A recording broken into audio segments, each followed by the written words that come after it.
법정 스님이 사랑한 책들을 소개합니다. 나우, 행성의 미래를 상상하는 사람들에게. 이건 예전 책이고요. 새로 개정된 책은 에크하르트 톨레의 삶으로 다시 떠오르기라는 책입니다. 이 책에서 이제 가장 중요한 개념이기도 한 에고에 대한 이야기를 할까 합니다. 에고라는 것은 무엇인가? 나 자신이 나라고 생각하는 것들, 무엇을 나라고 생각하는가? 내 이름을 또는 나의 성별을 또는 나의 역할을 내가 남편이라든지 자식이라든지 아들이라든지 또 뭐 직업적인 직업이라든지 또는 아버지라든지 내가 아버지라든지 각자 맡은 역할을 나라고 여길 때도 있고요. 또는 그 환경 또는 자기의 역사, 히스토리 어떻게 살아왔나. 그리고 또 하나가 이제 물리적으로 육체, 신체에 대한 겁니다. 내 몸, 우리 눈으로 흔히 말하는 피부가 덮고 있는 나의 육체. 이제 그것을 나라고 정의하는 그 자체를 이제 우리는 에고에 의한 착각이죠. 그리고 꿈에 해당합니다. 우리가 꿈을 꾸고 있을 때 꿈을 꾸는 게 아니라 그 꿈을 꾸고 있는 동안에는 내가 꿈에 있다라는 것을 느끼지 못하고 거기에 푹 빠져 있게 됩니다. 그것처럼 우리가 생각이라는 것, 데카르트는 생각한다, 고로 존재한다라고 했지만 이제 그것은 이제 깨달음의 단계가 아주 얕았다라고 볼 수 있고요. 결과적으로 사르트르가 그 생각한다는 것을 아는 것, 그 한 데카르트보다 300년 뒤에 이제 사르트르가 나왔죠. 생각한다라는 것을 아는 그것이 바로 존재의 근원이다라고 말한 것처럼 점점 우리의 그 서양의 철학도 이렇게 발전되어 왔습니다. 서양 철학이 동양의 철학, 고대 철학을 받아들이면서 더 많이 급진적으로 발전하기 시작한 거죠. 나는 누구인가? 라는 철학적인 사고에 또는 다른 말로 해서 영적인 사고에 더 깊이를 주게 됩니다. 생각과 감정이 내가 아니다라는 말을 들어본 적 있으신지 모르겠습니다.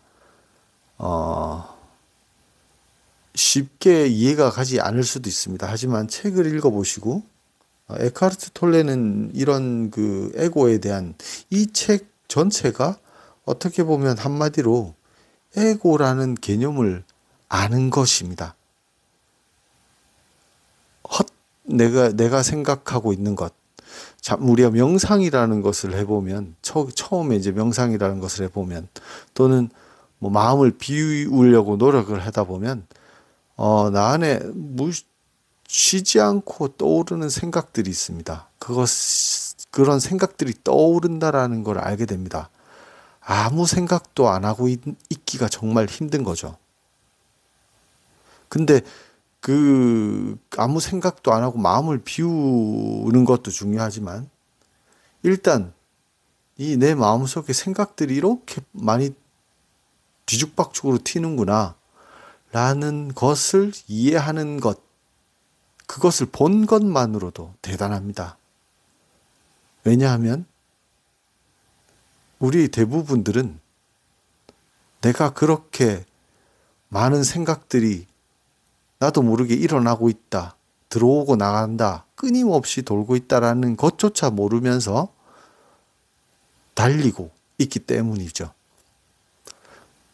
생각들이 오고 간다는 것들, 그리고 감정이 일어난다는 것들을 보는 것, 알게 되는 것만으로도, 느끼는 것만으로도 우리는 우리 자신의 근본, 존재 자체의 나를 생각과 감정으로부터 구분하게 됩니다. 어떻게 보면 그게 시작인 것 같기도 합니다. 이 책 에서 가장 중요하다고 말씀드렸던 그 에고라는 것, 그 에고에는 종류가 많거든요. 특성도 많습니다. 어떤 물건에 대한 에고가 있고요. 그 다음에 사회적으로 뭐 남자는 이래야 돼, 뭐 여자는 이래야 돼, 또는 자식은 이래야 돼, 뭐 부모는 이래야 돼, 뭐는 이래야 돼, 저래야 돼. 또 종교적으로, 그 다음에 이 물질 사회가 주는 에고도 있습니다. 소유욕, 늘 뭔가를 더 가지려고 하는 것도 사실은 에고의 그 장난질이다. 에고는 무엇으로 먹고 사나? 라는 것들을 이 책에서 배우실 수 있습니다. 자, 그럼 책 내용에 이거 두 번째 단락에 해당되는데요. 내 안의 인류로부터의 자유. 이게 바로 에고로부터의 자유를 말합니다. 몇 부분, 중요한 부분만 읽어가면서 이야기를 계속하도록 하겠습니다.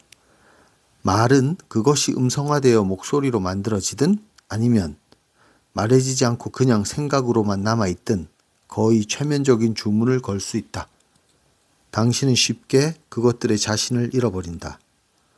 어떤 것에 하나의 단어를 갖다 붙이는 순간 당신은 그것이 무엇인지 안다고 최면에 걸린 듯 맹목적으로 믿는다. 하지만 사실은 이렇다. 당신은 그것이 무엇인지 알지 못한다. 다만 신비를 하나의 분류표로 덮었을 뿐이다. 한 사람의 인간 존재는 말할 것도 없고 새 한 마리, 나무 한 그루, 심지어 단순한 돌멩이 하나까지도 세상 만물은 궁극적으로는 알 수가 없다. 모든 존재는 깊이를 헤아릴 수 없는 심연을 갖고 있기 때문이다. 우리가 지각하고 경험하고 생각하는 것은 전부 실체의 표면층에 불과하다. 그것은 빙산의 일각보다도 작다. 겉으로 드러난 모습 깊은 곳에서 모든 존재는 다른 모든 존재와 하나로 연결되어 있다. 또한 그것들이 나온 모든 생명의 근원과도 하나로 이어져 있다. 그것에 있는 그대로를 존재하게 한다면 경이로움과 놀라운 느낌이 당신 안에서 일어날 것이다.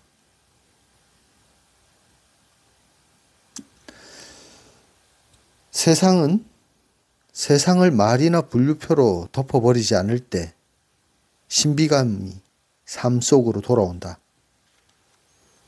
자기 자신과 동일시해온 모든 것들로부터 당신의 나를, 그 순수한 있음을 해방시킬 필요가 있다.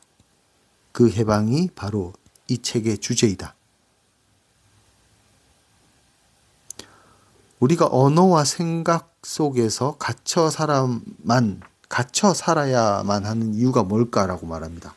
대부분은 그것에 갇혀 있다라는 것도 생각하지 못하지만 우리가 이 단어, 말로 저거 이제 딱 정해지고 나면 그것을 단순화시키고 그냥 글자 그대로 담게 됩니다. 그 존재 자체의 깊은 내면은 간과하게 됩니다. 꽃이라는 단어 하나로 그 꽃을 정의해버리고 사전적인 생각 또는 개인적으로 담고 있는 정의로 끝나버립니다. 아주 짧은 몇 마디에 해당되는 것으로. 하지만 꽃의 존재 자체는 이 꽃, 저 꽃, 큰 꽃, 작은 꽃, 뭐 할 것 없이 그 안에 담긴 존재의 그 무한하고 거대한 신비로움은 이렇게 말로 표현되지 않는 거죠. 물론 말이 필요하고 언어가 필요한 것은 사실입니다만 거기에 매여서 붙잡혀서 살 필요가 있느냐 하는 이야기인 것 같습니다. 우리가 잘 아는 아인슈타인은 이 환영의 자아를 의식이 일으키는 시각적인 환영이라고 부릅니다. 하지만 반가운 소식이 있습니다. 당신이 환영을 환영으로 인식할 때 그것은 사라져 버린다는 것. 환영의 인식은 곧 환영의 종말이다. 그것의 생존은 오직 당신이 그것을 실체로 잘못 받아들인 것에만 달려있다. 무엇이 내가 아닌가를 알아차리는 순간 진정으로 나인 것의 모습이 나타나고 에고라고 부르는 가짜 자아의 생존 방식은 저절로 설명되어질 것이다 라고 말합니다. 당신이 이제 나라고 말할 때 대개 가리키는 것은 당신의 실제 존재 가치가 아닙니다. 우리가 흔히 아는 나는 대부분 역할들이나 또는 지식이나 내가 알고 있는 견해, 좋아하는 것, 싫어하는 것, 과거에 나에게 일어난 일들이다 라고 말합니다. 대부분의 경우 당신이 나라고 말하고 생각할 때 그 말하고 생각하는 주인공은 당신이 아니라 마음이 만든 구조물의 어떤 부분, 즉 에고가 하는 행동이다 라고 말합니다. 여전히 대부분의 사람들은 멈추지 않는 생각의 흐름을, 반복적이고 초점이 없는 강박적인 생각의 흐름을 자신과 완전히 동일시합니다. 머릿속에 떠드는 것을 멈추지 않는 하나의 목소리가 있다 라고 이제 말하면 사람들은 무슨 목소리? 라고 말하겠지만, 부정하겠지만 그런 사람이 많습니다. 그래서 이 책이 좋은 것 같습니다. 이렇게 말로 이렇게 설명하는 것보다 때로는 자기 자신이 책의 이 순서대로 이렇게 쭉 천천히 따라가다 보면 이게 남의 의견이 아니라 자기 의견처럼 받아지게 되는 순간이 있습니다. 이 깨어나기에 도움이 많이 되죠. 이미 이런 분들은 완전히 그 생각에 사로잡혀 있거나 거의 하나의 실체처럼 되어버린 거죠. 에고의 특성 중에 하나가 이 동일시라는 개념이 있는데요. 동일시, 똑같이 생각하는 거.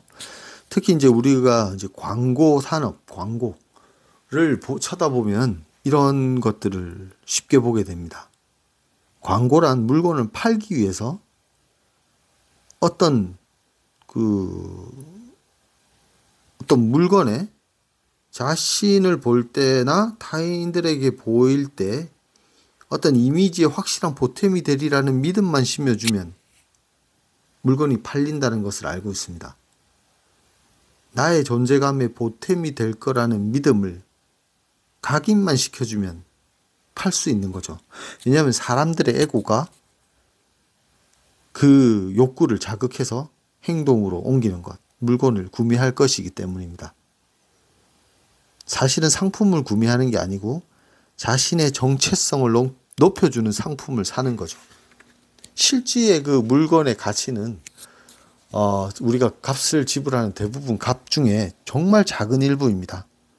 대부분은 그 비교 또는 그 이미지, 만족감을 사는 거죠. 하지만 이 에고의 만족은 짧고 더 많은 것을 찾고 계속 사고 소비해 나가는 특성이 있습니다. 그렇다고 이제 물건을 다 버려라. 이 물건, 이 물질적인 것은 아무 필요도 없다. 또는 그런 것을 경멸하는 또 분들이 계신데, 경멸할 게 아니라 사물들까지도 존중을 해야 된다고 말합니다. 얽매이지 말고 인식하는 거죠. 에고가 에고의 행동이고 에고의 생각이고 에고의 습성이다라는 것을 아는 거지, 경멸하거나 미워하거나 이럴 건 아니다. 모든 사물, 모든 육체, 모든 형상이 그 근원에서 나왔는데요. 고대 문화에서는 세상 만물, 심지어 무생물이라고 부르는 것까지 그 안에 영이 내재해 있다고 믿었습니다. 이 점에서 그들은 지금의 우리보다 진리에 더 가까이 다가갔다고도 말할 수 있는데, 마음속 추상적인 관념들에 의해 무뎌진 세상을 살아갈 때 더 이상 우주의 생동감은 느낄 수가 없고, 사람들은 살아있는 실체 속에서 살고 있지 않고 관념 속 세계에서 살아가고 있다라고 말합니다. 에고의 세상에서는 발전의 유일한 척도가 언제나 더 많이입니다. 더 많이. 마치 암세포와 같습니다. 암세포는 자기 몸이 죽는지도 모르고 결국 자기가 죽게 될 그 본체죠. 유기체를 파괴시킵니다. 왜? 유일한 목적은 자신을 증식시키기 위해서, 더 많이 가지기 위해서, 커지기 위해서. 결국은 유기체의 파멸을 일으켜서 자기도 죽게 되는 것을 자각하지 못한 채 그 유기체의 생명을 앗아가는 것이 바로 암의 세포인데, 이 에고의 성격이 그것과 비슷하다는 거죠. 이런 습성에 대해서 저자 에카르트 톨레는 하나의 영적 수행으로서 제안을 합니다. 자신이 사물들의 세계와 맺고 있는 관계를 한번 잘 생각해봐라. 특히 당신이 내 것이라고 하는 단어로 지칭할 수 있는 사물들과의 관계, 당신이 느끼는 자신의 가치가 자신이 소유한 사물들에 좌우되지 않는가를 민감하고 솔직하게 한번 살펴보라고 합니다. 특정한 물건이 당신에게 중요한 인물 또는 우월한 사람이라는 미묘한 느낌을 주진 않는가? 그것들을 소유하지 않으면 당신보다 더 많이 가진 사람 앞에서 열등감을 느끼진 않는가? 다른 사람들 눈에, 그리고 그들을 통해 스스로의 눈에도 자신의 가치를 높이기 위해 무심코 자신이 소유한 물건들을 언급하거나 과시하지는 않는가? 또한 누군가가 당신보다 더 많이 가지고 있거나 자신의 소중한 소유물을 잃었을 때 당신은 화가 나거나 불쾌해지거나 자신의 존재감이 작아진다고 생각하지는 않는가? 라고 말합니다. 한 번은 이제 이 저자가 암으로 시한부 몇 달밖에 살지 못한다는 시한부 선고를 받은 환자를 상담하는 내용이 있습니다. 한 번도 자기 에고에 대해서 생각해 본 사람이 없던 사람이 명상을 통해서, 침묵을 통해서 조금씩 배우기 시작하죠. 그런 와중에 자기가 애지중지하던 할머니로부터 받은 다이아몬드 반지를 잃어버리게 됩니다. 자기 생각에는 아무리 생각해도 자기 간병을 해주는 사람이 훔쳐간 거다. 어떻게 해야 될까라고 막 화를 내면서 울그락불그락 하면서 이제 상담자에게 상의를 한 거죠. 근데 이제 찬찬히 몇 가지 질문을 할 테니까 꼭 말로 하지 않아도 되니까 한번 느껴보라고 합니다. 그때 이 에카르트 톨레가 그 암 환자에게 말합니다. 당신은 자신이 언젠가는, 아마도 조만간 그 반지를 두고 떠나야 한다는 사실을 알고 있습니까? 그 반지를 내려놓는데 당신에게는 얼마나 더 시간이 필요합니까? 그것을 내려놓으면 당신이 작아집니까? 그 손실로 인해 당신의 존재가 줄어듭니까? 물론 이제 처음에 이제 대답은 바로 하지 말라고 합니다. 혼자 생각할 때 에고가 작용을 하죠.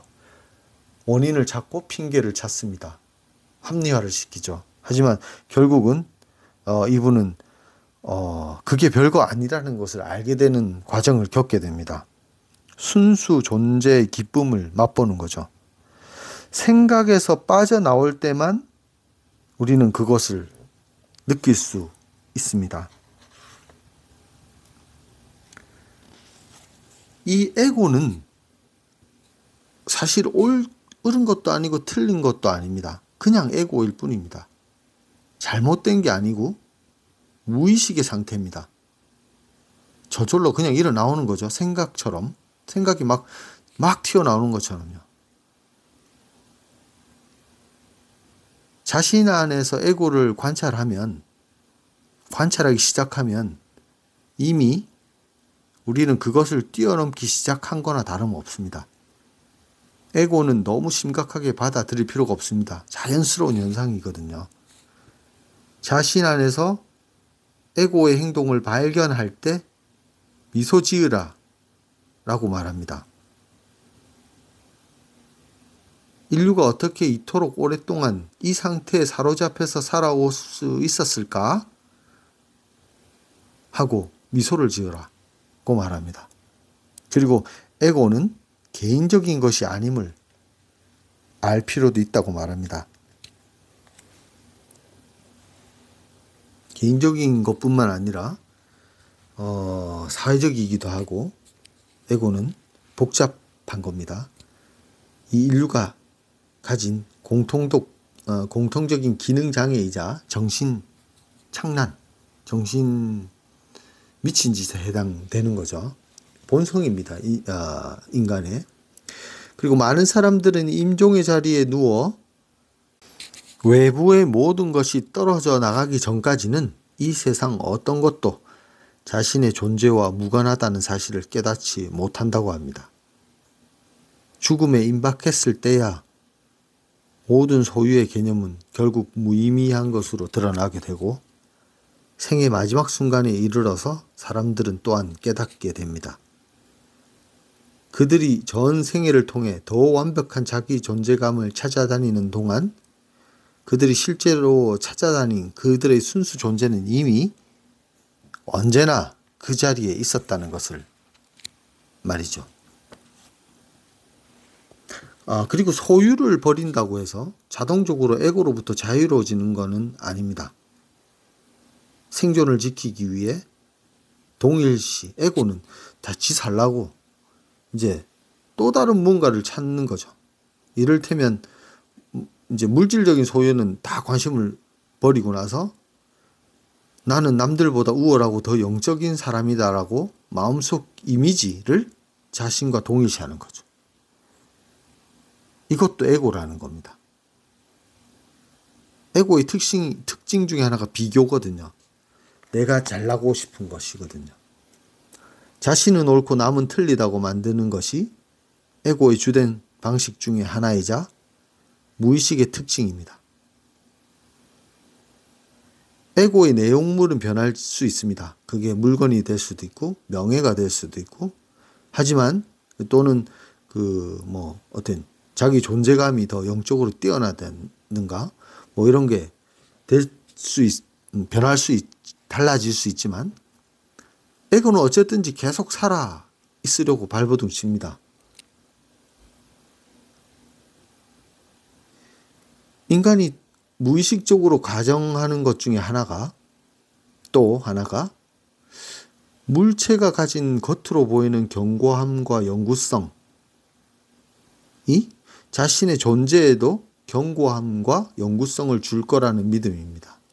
특히 건물이나 토지에 많이 적용되는데 특히 땅에는 더 그렇죠. 절대 변하지 않는다라는 개념이. 그래서 내가 이 땅을 가졌을 때 나도 이 영구적으로 견고하다라는 그런 믿음을 갖고 있습니다. 사실 우리는 땅을 소유할 수 없는 건데 북미 인디언들이 잘 하는 말이죠.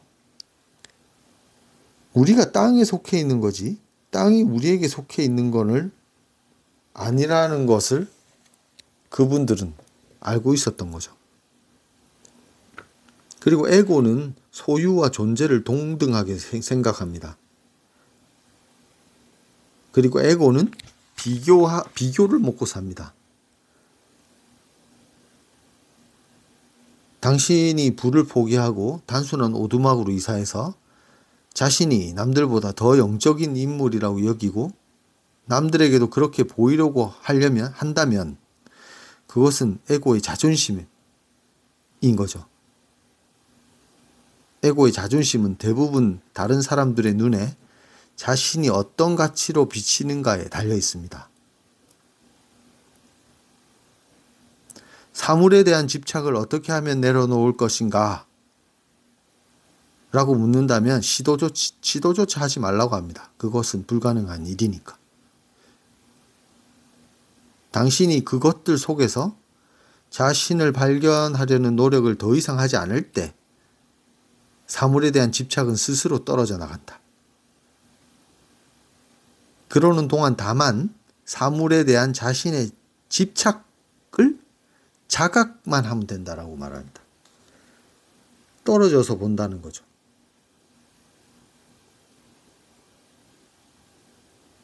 크리슈나무르티는 이 말을 이제 관조라고 하면 seeing, 그냥 본다라고 얘기합니다. 제3자의, 제3의 눈으로 보는 거죠. 생각과 감정과 욕심, 소유욕, 그리고 이 결핍 하는 이런 마음의 에고의 작동을 멀리서 떨어져 한 발자국 뒤에서 쳐다보라 라는 거죠. 그것을 자각하는 것만으로 그 집착은 스스로 사라진다라고 말합니다. 이것이 의식이 변화되는 출발점이라고 저자는 말합니다. 에고가 자신을 돋보이고 특별한 존재로 만들기 위해 창조해낸 하나의 허구 개념이 바로 내가 갖는다라는 겁니다. 어떤 물건. 근데 소유보다 더, 가지는 것보다 더 에고에게 힘을 주는 게 바로 결핍감입니다. 결핍, 뭐가 더 필요하다는 거죠. 에고는 소유하는 것보다는 더 많은 것을, 원하는 것을 원합니다. 더 많이 원하는 것. 그러니까 결핍. 이것은 진정한 필요가 아니라 하나의 중독입니다. 때로는 이게 물건뿐만 아니라 배고픔의 증세, 먹는 것. 요즘 먹방 이렇게 하거나 또는 좀 이제 폭식을 하는 거 하거나 뭐 토하고 막 이렇게 하면서 이런 것은 그 몸이 아니라 마음이 허기진 것이다라고 저자는 말합니다.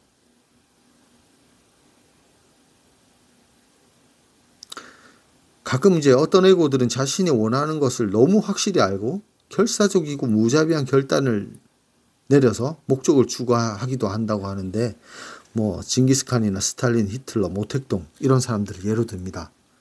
결국은 파멸로 이끌고 자신뿐만 아니라 다른 사람 불행하게 만들게 되고 이 지구를 지옥으로 만든 장본인이 되기도 하죠.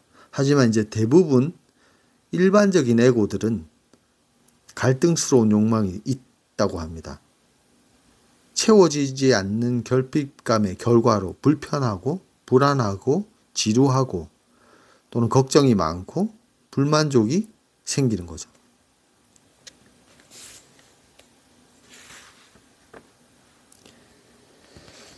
자기 동일시의 또 다른 기본 형태가 바로 육체인데요.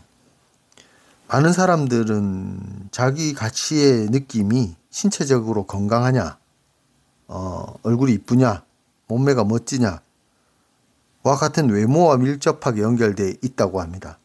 이것도 에고에 해당됩니다. 또 반대로 이 나의 몸에 대한 마음속 이미지가 실제와는 거리가 먼 터무니없는 왜곡일 때도 있습니다. 날씬한데도 나는 뚱뚱해 라고 말하거나 볼만한데도 엉망이야 라고 말하는 것들과 비슷합니다. 이 아름다운 외모나 육체적인 힘, 능력 이런 거는 그것들이 약해지고 사라질 때 고통이 동반됩니다. 육체의 불완전함,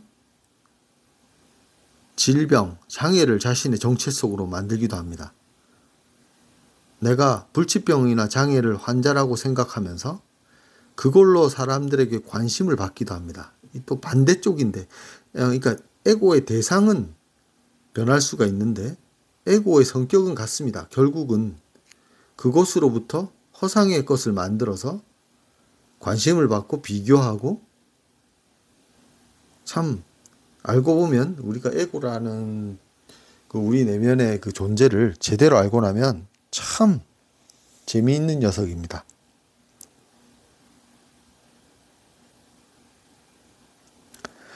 우리는 육체 안에 있는 생명력을 느끼는 것으로서 이 에고를 깨달을 수 있다고 합니다. 대부분 사람들은 잘 못 느끼는 거죠.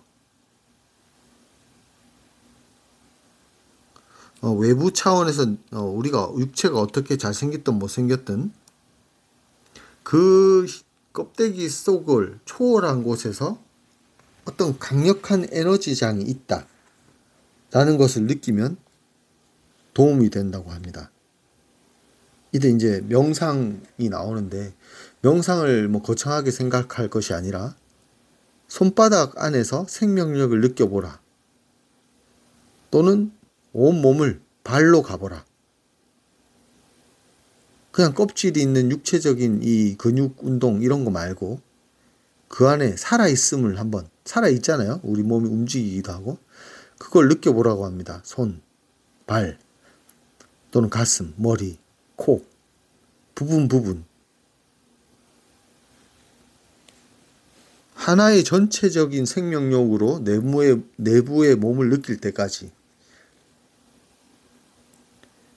우리가 몸이라고 부르는 거는 사실은 실제로는 육체가 아니라 하나의 생명 에너지, 형상과 형상 없음을 잇는 다리라고 말합니다.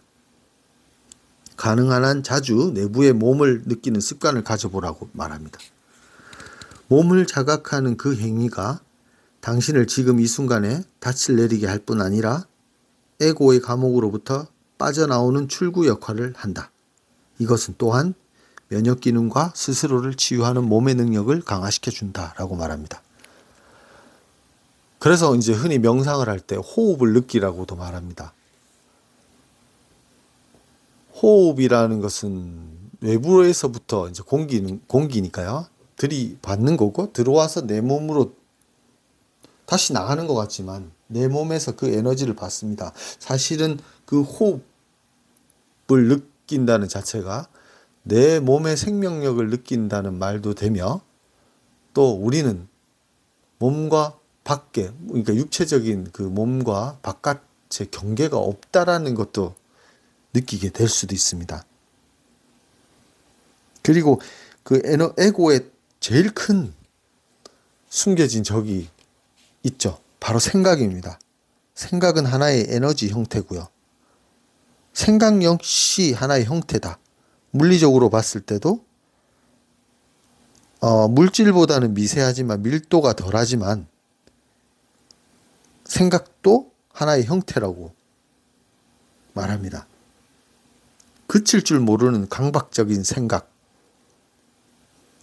각각의 생각과 감정들 속에서 자신을 잃어버리는, 이때 그 생각과 감정들의 행태와 완전히 한해가 되어 에고의 움켜짐에서 벗어나지 못하게 되는 우리.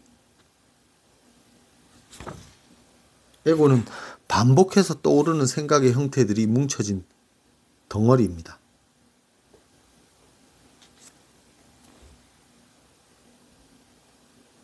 자신이 꿈을 꾸고 있다는 것을 알 때 우리는 꿈속에서 깨어납니다. 다른 의식 차원이 들어온 겁니다.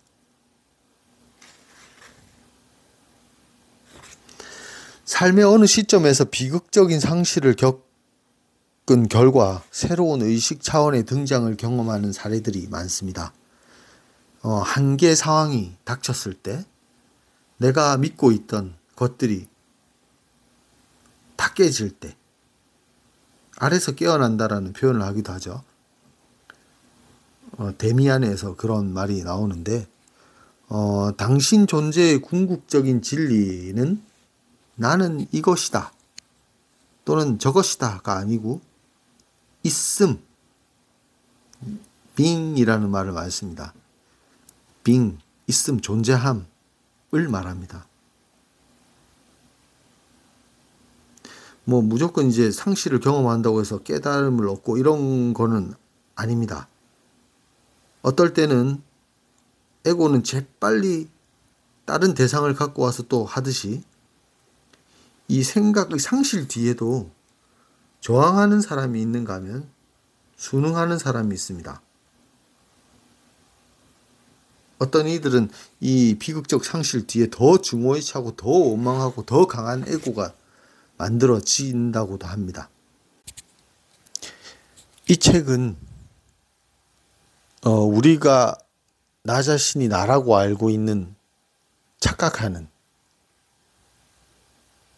그 주범, 그 원인인 에고에 대해서 그 에고의 특성과 습성과 우리가 나도 모르게 나라고 믿었던 그 에고를 에고가 어떤 것인지를 보여줍니다. 그리고 그것을 찾을 방법, 나 자신을 돌아보는 법, 에고를 바라보는 법을 알려줍니다. 명상을 통하거나 책에 나와 있는 것처럼 내 몸을 느끼거나 여러 가지 방법으로 또 우리가 이렇게 이런 책들을 읽으면서